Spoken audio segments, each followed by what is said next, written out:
Hello everyone, how are you all? Hope you are doing well academically. So now I welcome you all on this beautiful channel Educator, and today we are going to cover complete animal tissue, which is going to be complete NCERT based in one shot. So let's get started. And if you think that this channel is helpful for you, so make sure to subscribe to Educator. So let's get started. दोस्तों हमारा पहला topic है animal tissue. इसमें हम समझते हैं, देखिए यहाँ पे आपको to the point NCERT based notes मिलने वाले हैं। तो अगर आपको ये हेल्पफुल लगता है तो चैनल को सब्सक्राइब जरूर कर लीजिएगा। दो तरह के ऑर्गेनिज्म होते हैं, two types of organism, unicellular and multicellular. All functions are perform by single cell and in multicellular by group of cell. मतलब जो यूनिसेलुलर ऑर्गेनिज्म होते हैं इसमें सारे के सारे फंक्शन एक, और जो मल्टी सेलुलर ऑर्गेनिजम्स होते हैं उसमें ये सारे फंक्शंस ग्रुप ऑफ सेल के द्वारा परफॉर्म किए जाते हैं। इन multicellular organisms group of cells along with intercellular matrix which perform a specific function is called tissue. मतलब एक मल्टी सेलुलर ऑर्गेनिज्म में जो ग्रुप ऑफ सेल्स होते हैं एक इंटरसेलुलर मैट्रिक्स के साथ जो कि एक फंक्शन परफॉर्म करते हैं उसे टिश्यू कहा जाता है। अब देखिए टिश्यू मतलब क्या होता है, कैसे होता है, ये आइए हम जानते हैं। Tissues are organized in a specific pattern and proportion to form an organ when two or more organ perform a specific function by physical, chemical और फिजिकल एंड केमिकल इंटरेक्शन।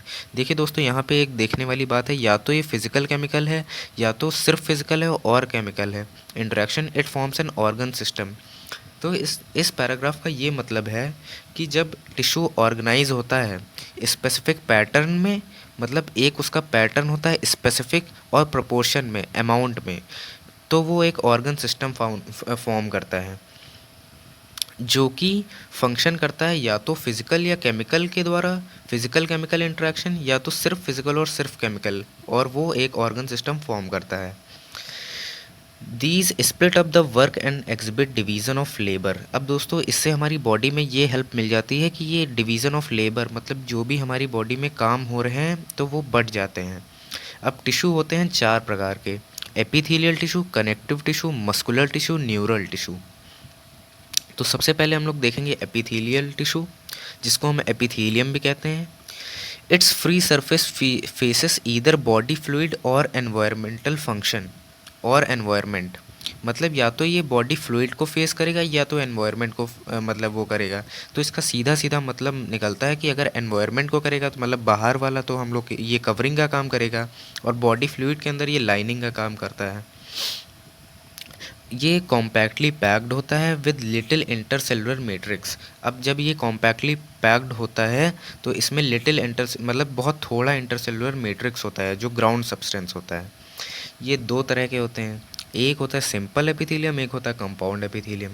जो सिंपल एपिथेलियम होता है वो single layered होता है, और ये काम होता है इसका लाइनिंग फॉर बॉडी कैविटीज़, जैसे कि ducts of glands and tubular part of nephron, जैसे पीसीटी और डीसीटी। ये तो उसका फंक्शन पूरे एपिथेलियल का हो गया। खैर, प्रॉक्सिमल कॉन्वोल्यूटेड ट्यूब्यूल और डिजिटल कॉन्वोल्यूटेड ट्यूब्यूल। और वहीं कंपाउंड एपिथेलियम का फंक्शन होता है मल्टी लेयर्ड होता है, मतलब ये एक सिंगल लेयर से नहीं बना होता है, इसमें एक से ज़्यादा लेयर होती हैं, दो से ज़्यादा लेयर होती हैं, और इसका मेन फंक्शन होता है प्रोटेक्शन का, जैसे कि हमारी स्किन में ये देखा जाता है। On the basis of structural modification of simple epithelium. दोस्तों सिंपल एपिथेलियम जो होता है उसके स्ट्रक्चरल मॉडिफिकेशन के बेसिस पर ये तीन टाइप में डिवाइड किया गया है। सबसे पहले है ये स्क्वैमस एपिथेलियम, दूसरा क्यूबॉइडल, तीसरा कॉलमनार। अब देखते हैं हम लोग, देखो स्क्वैमस में जो है ये इरेगुलर बाउंड्रीज फॉर्म करता है, और ये कहाँ पाया जाता है, आपको इसमें ज़्यादा ध्यान मतलब बहुत कुछ याद नहीं रखना है, to the point. Irregular boundaries इसमें होती हैं, found in walls of blood vessels and air sacs of lungs, जिनको हम लोग एल्वियोलाई भी कहते हैं। और ये फॉर्म करता है डिफ्यूज़न बाउंड्री, क्योंकि दोस्तों ये सिंगल लेयर्ड होता है तो ये डिफ्यूज़न बाउंड्री भी फॉर्म कर लेता है। अब हम लोग आते हैं क्यूबॉइडल पे। Found in ducts of glands and tubular part of nephron. इसका फंक्शन होता है सिक्रीशन का या फिर एब्जॉर्प्शन का। ये पाया जाता है पीसीटी और ये पीसीटी में भी पाया जाता है। PCT has microvilli also known as brush bordered epithelium.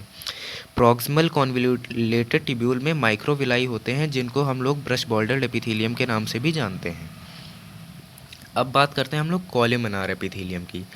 देखिए दोस्तों, इनका शेप होता है टॉल एंड स्लेंडर, और इनका न्यूक्लियाई जो होता है वो बेस पे होता है, और ये इलोंगेटेड होते हैं, मतलब कॉलम शेप्ड होते हैं, लंबे लंबे रेक्टेंगुलर के फॉर्म में होते हैं। इनका फ्री सरफेस जो होता है उसमें माइक्रोविलाई होते हैं, मतलब ऐसा है नहीं कि सब में ही होना है, कुछ में होते हैं, में है microvilli. Found in lining of stomach and intestine. ये कहाँ पाए जाते हैं? लाइनिंग ऑफ स्टमक और इंटेस्टाइन में। और दोस्तों इनका भी फंक्शन क्या है? Secretion and absorption. अब देखिए दोस्तों, इसी में एक इसका पार्ट है ciliated epithelium. If columnar and cuboidal bear cilia they are called ciliated epithelium. ज़्यादा दिमाग लगाना ही नहीं है। अगर कॉलमनार एपिथेलियम है या क्यूबॉइडल एपिथेलियम है, अगर वो सीलिया बियर कर रहा है, मतलब उसमें सीलिया अगर प्रेजेंट है, तो उसको सिलिएटेड एपिथेलियम कहेंगे। इसका फंक्शन क्या है? टू मूव पार्टिकल्स और mucus in a specific direction over epithelium. या तो पार्टिकल्स को या तो म्यूकस को इसको रिमूव करना है, मूव करना है एक स्पेसिफिक डायरेक्शन में over the epithelium. Found in bronchioles and fallopian tube. कहाँ पाया जाएगा सिलिएटेड एपिथेलियम? कहाँ पाया जाएगा? ब्रोंकियोल्स में पाया जाएगा और फैलोपियन ट्यूब में पाया जाएगा। अब बात करते हैं हम लोग ग्लैंडुलर एपिथेलियम में। देखिए दोस्तों, होता क्या है, सम ऑफ द क्यूबॉइडल और columnar get specialized for secretion. इन लोग को, जो क्यूबॉइडल और कॉलमनार होते हैं, ये स्पेशलाइज्ड कर दिए जाते हैं सिक्रीशन के लिए, तो इन्हें हम लोग कहते हैं ग्लैंडुलर एपिथेलियम। ये दो तरह के होते हैं, या तो यूनिसेलुलर। यूनिसेलुलर में क्या होगा? Goblet cells. Multicellular salivary gland, ये हो जाएगा इसमें यूनिसेलुलर में गॉबलेट सेल्स, और मल्टी सेलुलर में हो जाएगा salivary gland. In the basis of pouring of their secretion they are classified in two types. देखिए दोस्तों, ग्लैंड्स के बारे में यहाँ पे बात हो रही है। एंडोक्राइन ग्लैंड्स, ये होती हैं डक्टलेस। आप इसको ऐसे याद कर सकते हैं, एंडो, इसमें डी आ रहा है तो ये डक्टलेस हो जाएंगी। इसका प्रोडक्ट क्या है? ये दोस्तों क्वेश्चन बनता है। It's product is hormone is secreted directly in fluid bathing gland. Fluid bathing gland का मतलब क्या हुआ दोस्तों, कि ये डायरेक्टली बॉडी में फ्लूइड में ऐसा सिक्रीट कर दिया जाता है, किसी डक्ट की ज़रूरत नहीं है इसको। और जो एक्सोक्राइन ग्लैंड है, it secrete mucus, saliva, milk, ear wax, oil, digestive enzymes. These products are release through ducts. इसका कहने का मतलब है कि ये सारे जो प्रोडक्ट हैं एक्सोक्राइन ग्लैंड के हैं, और ये सारे के सारे डक्ट से रिलीज हो गए। Whereas on the other hand, अगर हम बात करते हैं एंडोक्राइन ग्लैंड की, तो ये होती है डक्टलेस। इसको डक्ट की ज़रूरत नहीं पड़ती, ट्यूब की ज़रूरत नहीं पड़ती है। और इसका जो प्रोडक्ट होता है वो हार्मोन होता है, जो कि डायरेक्टली सिक्रीट कर दिया जाता है fluid bathing gland. Directly body fluid में ये उतार दिया जाता है। अब दोस्तों यहाँ पे हमारी एपिथेलियम की एक अलग कैटेगरी आती है, जिसे हम लोग कहते हैं कंपाउंड एपिथेलियम। सिंपल एपिथेलियम हम लोग का कवर हो चुका है, अब हम बात करते हैं कंपाउंड एपिथेलियम की, जो कि होता है, इसका पहला पॉइंट, मल्टी लेयर्ड, मतलब दो या अधिक से, मतलब लेयर से ज़्यादा का बना होता है। इसका जो मतलब लिमिटेड रोल होता है सिक्रीशन में या तो एब्जॉर्प्शन में। अब देखिए दोस्तों, कोई चीज़ एक है या दो से ज़्यादा है तो वो मतलब ठोस हो जाती है, तो इसमें आप ऐसे समझ सकते हैं कि ये मल्टी लेयर्ड है। तो इसका मेन फंक्शन जो हो जाता है वो प्रोवाइड प्रोटेक्शन हो जाता है, प्रोटेक्शन को प्रोवाइड करना हो जाता है against physical and chemical stress. जो भी फिजिकल और केमिकल स्ट्रेस हम लोग की बॉडी पे पड़ता है उसके अगेंस्ट ये हम लोग को कंपाउंड एपिथेलियम जो होता है हेल्प करता है। अब दोस्तों देखिए, इट कवर्स कहाँ कहाँ होता है? Dry surface of skin, moist surface of buccal cavity, pharynx, inner linings of ducts of salivary glands end of pancreatic ducts. ठीक है, अब हम लोग बात करें अगर जंक्शंस की, इसमें ज़्यादा कुछ ये टफ है नहीं। टाइट जंक्शंस का सीधा सीधा काम है help to stop substance from leaking across tissue. इसका सीधा सीधा काम है कि जो भी सब्सटेंस होते हैं उनको ये टिश्यू से लीक होने से बचाता है। एडहेरिंग जंक्शन का क्या काम है? Performs cementing and keeps neighbouring cells together. ये आपस में दो सेल्स को या दो से अधिक सेल्स को, जो नेबरिंग सेल्स होते हैं, उनको जोड़ के रखने का काम करता है, सीमेंटिंग का काम करता है। जैसे एक दीवार हम लोग बनाते हैं उसमें सीमेंट का काम क्या होता है, ईंटों को जोड़ के रखना, वैसे ही इस एडेरिंग जंक्शन का काम होता है हमारी सेल्स को जोड़ के रखने का। Now, if we talk about the gap junctions, so its primary work is to facilitate for communication between each other by connecting cytoplasm of adjoining cells for rapid transfer of ions, small molecules and sometimes big molecules। दोस्तों इसका काम कुछ नहीं है, gap junction का सीधा सीधा काम है कि ये फैसिलिटेट कर देता है और बेसिकली कम्युनिकेशन प्रोवाइड करता है इस सेल्स के बीच में, ताकि जो एडजॉइनिंग सेल्स होती हैं वो उनका रैपिड ट्रांसफ़र हो सके, किसका, आयंस का, स्मॉल मॉलिक्यूल्स का और समटाइम्स बिग मॉलिक्यूल्स का। अब यहाँ पे हम लोग बात करते हैं कनेक्टिव टिश्यू की। ये देखिए दोस्तों, अबंडेंट हैं, वाइडली डिस्ट्रीब्यूटेड हैं in body of complex animals. Complex animals की बॉडी में ये टिश्यू अबंडेंट है और वाइडली डिस्ट्रीब्यूटेड है, मतलब ज़्यादा मात्रा में पाया जाता है। इसका फंक्शन क्या है, linking and supporting other tissues. इसका काम है लिंक करने का और सपोर्ट करने का जो दूसरे टिश्यू हैं या फिर organs. They range from soft to specialized which includes cartilage, bone, adipose and blood. In all connective tissue except blood, the cells secrete fibers of protein called collagen or elastin.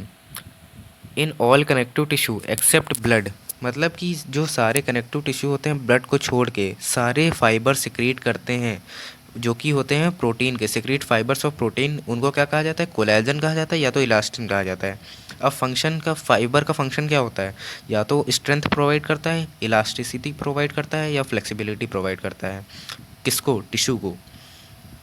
These cells also secrete modified polysaccharides which acts as matrix between cells। ये जो होते हैं, these cells also secrete modified polysaccharides। Polysaccharide ये secrete करते हैं जो कि कैसे एक्ट करता है, मैट्रिक्स की तरह, मतलब ग्राउंड सब्सटेंस की तरह सेल्स के हमारे बीच में। अब ये देखिए दोस्तों, specialised connective tissue, loose connective tissue और dense connective tissue. Connective tissue 3 types के होते हैं। सबसे पहले हम लोग देखते हैं loose connective tissue. Cells and fibres are loosely arranged.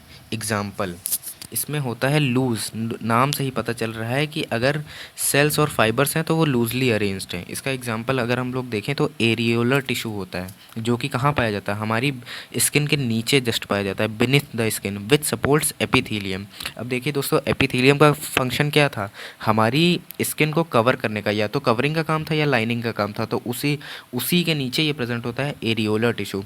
It contains fibroblast, macrophages and mast cells. Adipose is also its type which is found beneath skin, works as storing food fats। इसका सीधा सीधा मतलब ये है कि जो हमारा adipose tissue होता है उसका काम होता है फैट को, जो एक्स्ट्रा मतलब फैट होता है उसको स्टोर करके रखना बॉडी में हमारी, वो काम करता है एडिपोज टिश्यू। अगर हम वहीं पे बात करते हैं डेंस कनेक्टिव टिश्यू की, तो ये कॉम्पैक्टली पैक्ड फाइबर्स होते हैं and fibroblast, classified further on basis of orientation. Dense regular, in this collagen fibre is present in rows between many parallel bundles of fibres. जैसे कि एग्जांपल अगर हम इसका देखें तो टेंडन हो गया, इसका टेंडन का काम होता है मसल को बोन से जोड़ना, एंड लिगामेंट, इसका काम होता है बोन से बोन को ही जोड़ देना। अगर वहीं पे हम बात करें डेंस इररेगुलर की, the orientation of fibroblast and collagen fibre mostly is different present in skin. Dense irregular में जो भी फाइब्रोब्लास्ट और कोलेजन फाइबर होते हैं बहुत एक क्लोजली अरेंज्ड होते हैं। अगर हम बात करें स्पेशलाइज्ड कनेक्टिव टिश्यू की, तो cartilage, blood and bones are various type of connective tissue. अगर हम बात करें कार्टिलेज की, तो ये सॉलिड होता है, प्लीएबल होता है और कंप्रेशन को रेजिस्ट करता है, resist compression. Chondrocyte help in small activities in matrix by them. Most cartilages in vertebrate are replaced by bone in adults. It's present in, कहाँ पे पाया जाएगा, tip of nose, outer ear, between adjacent bones of vertebral column, limbs and hands in adults. यहाँ पे ये पाया जाएगा। देखिए दोस्तों, जो भी टिश्यू उसका क्या फंक्शन है और वो कहाँ पे पाया जा रहा है, ये आपको पूरी तरीके से याद करना पड़ेगा इस चैप्टर में। अब क्या आता है, बोन्स। हार्ड होती हैं, नॉन प्लीएबल होती हैं, rich in calcium salts and collagen fibre which provide strength. Main tissue providing structural frame. ये देखिए दोस्तों, मेन टिश्यू है जो कि स्ट्रक्चरल, हमारी बॉडी को स्ट्रक्चर कौन प्रोवाइड करता है? Bones. Support and protect soft tissues and organs. जैसे दोस्तों हमारा हार्ट है और लंग्स है हमारी, तो उसको सपोर्ट करने का काम कौन करता है? Rib cage. तो वैसे ही जो बोन्स होती हैं हमारे सॉफ्ट टिश्यूज़ और ऑर्गन्स को सपोर्ट और प्रोटेक्ट करने का काम करती हैं। Osteocytes present in lacunae. Limb bones perform in weight bearing function. Bone marrow is some bone marrow जो होता है, some bones is site of production of blood cells। मतलब कि बोन मैरो में ब्लड सेल्स का प्रोडक्शन होता है। अब दोस्तों अगर हम बात करें ब्लड की, ये आपको और भी ज़्यादा अच्छे से पढ़ने मिलेगा वहाँ बॉडी फ्लूइड्स एंड सर्कुलेशन में, बट यहाँ पे इस चैप्टर में इतना ही नेसेसरी है कि contains plasma, RBC, WBC and platelets. Main circulating fluid helping in transportation. Main इसका काम है ट्रांसपोर्ट करने का, और इसमें ये प्लाज्मा प्रेजेंट होता है, आरबीसी प्रेजेंट होते हैं, डब्ल्यूबीसी और प्लेटलेट्स। अब दोस्तों अगर हम वहीं पे बात करते हैं मसल टिश्यू की, तो muscles are made of many long cylindrical fibres arranged parallelly. ये पैरेलली अरेंज्ड होते हैं। These fibres are composed of numerous fine fibrils also known as myofibrils.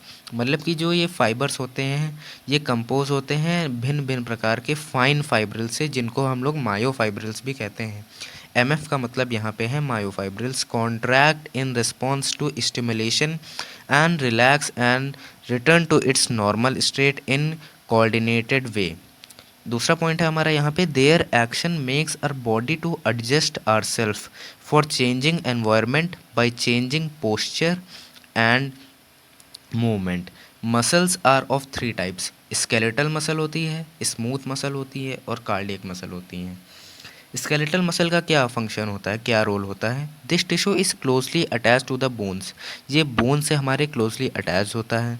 In typical muscle like bicep striated muscle fibre are bundled together in parallel fashion. मतलब कि जैसे अगर हम muscle group की अपने जैसे बाइसेप ले लिया, तो इसमें स्ट्रिएटेड ये मसल फाइबर पाए जाते हैं जो कि एक साथ ही बंडल्ड होते हैं पैरेलली। अगर हम वहीं पे बात करें स्मूथ मसल की, तो ये होते हैं टेपर एट बोथ एंड्स। मतलब टेपर, इसको हम लोग फ्यूजी फॉर्म भी कहते हैं। डोंट शो स्ट्रिएशन, इसमें स्ट्रिएशन जो हैं वो शो नहीं होते हैं। Cell junctions hold them together and they are bundled together in a dense sheath present in blood vessels, stomach, intestine. Smooth muscles कहाँ प्रेजेंट होती हैं? ब्लड वेसल्स, स्टमक और intestine.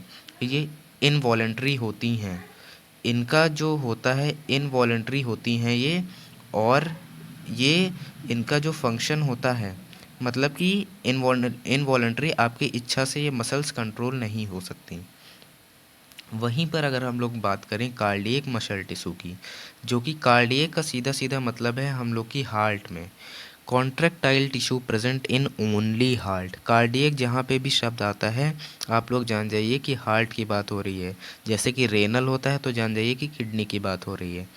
Cell junctions fuse the plasma membrane of cardiac muscle cells and make them stick together.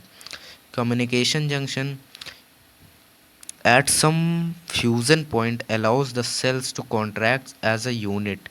That is, when one cell is contracted, its neighboring cells are also stimulated to contract। मतलब इसका ये मतलब है कि अगर एक cell contract हो रही है तो उसके मतलब इस फंक्शन की वजह से जो नेबरिंग सेल्स भी होती हैं वो स्टिमुलेट होके वो भी कॉन्ट्रैक्ट हो जाती हैं। और हम बात करते हैं अगर न्यूरल टिश्यू की, तो ये होता है हमारी बॉडी में इसका ग्रेटेस्ट कंट्रोल होता है, सबसे ज़्यादा कंट्रोल होता है न्यूरल टिश्यू का ओवर बॉडीज़ रिस्पॉन्सिवनेस। हम लोग कैसे रिस्पॉन्सिव हैं? न्यूरॉन्स की वजह से। टू चेंजिंग कंडीशंस, बदलती सरकमस्टेंस की वजह से। ये सेल्स होती हैं excitable. Neuroglial cell protects and supports neurons. Neuroglial जो सेल्स होती हैं वो न्यूरॉन्स को सपोर्ट करती हैं और प्रोटेक्ट करती हैं। अब देखिए दोस्तों, जो न्यूरोग्लिया है make up more than 1/2 the volume of neural tissue in body. point to be noted. When a neuron is suitably stimulated, an electrical disturbance is generated, which swiftly travels along its plasma membrane. Now the next point is arrival of disturbance at neuron's ending or output zone triggers event that may cause stimulation or inhibition of adjacent neurons and the other cells. तो दोस्तों यहाँ पे हमारा ख़त्म हो जाता है chapter animal tissue. अगर आप लोग इसके बाद एनसीईआरटी पढ़ेंगे, आपको एक एक पॉइंट, आपको ऐसा नहीं लगेगा आप नया कुछ पढ़ रहे हैं। एक एक पॉइंट वहीं से उठाया गया है, एकदम कंप्रेस करके आपको नोट्स प्रोवाइड किए गए हैं। अगर आपको ये हेल्पफुल लगता है तो प्लीज़ एड्यूकेटर को सब्सक्राइब करें और नीचे कमेंट ज़रूर करें कि आपको कैसा लगा, और वीडियो को लाइक भी कर दें। आप लोगों का बहुत बहुत धन्यवाद देखने के लिए। Thank you.